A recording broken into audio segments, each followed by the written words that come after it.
Last summer, while aboard a charter boat, one of the crew members would face a fate so horrible that I wouldn't wish it on my worst enemy. It started as an excellent fishing day. Several of the fishers and I had impressive catches.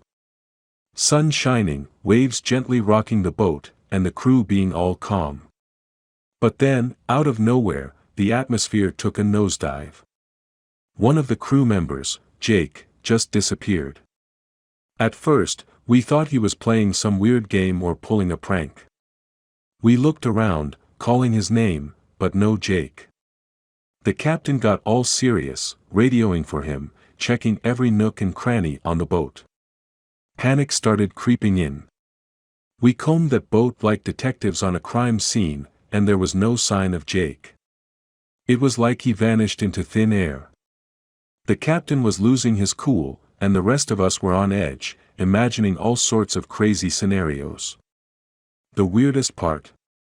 Nobody saw him fall overboard, and there was no reason for him to jump ship. As we waited for rescue boats, the tension was palpable. The Coast Guard joined the search, scanning the waters for any trace of Jake. It was like a real-life episode of a mystery show, only it was happening to us. Then, after a tense search, Jake was found by the Coast Guard, in the most horrific way possible. Dragging behind the charter boat was Jake. He was tangled up in a fishing net, primarily around his neck. The Coast Guard brought his body on deck. He was covered in cuts and scratches. Skin was missing everywhere around his neck. He must have tried everything to free himself from being strangled. The Coast Guard claimed that he had been dead for over an hour at this point. This tragedy of losing a close crew member, no, a friend, would unfortunately never be explained.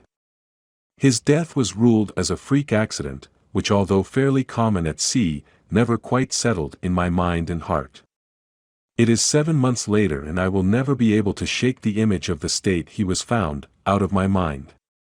It was so dreadfully brutal and beyond unfair to happen to him.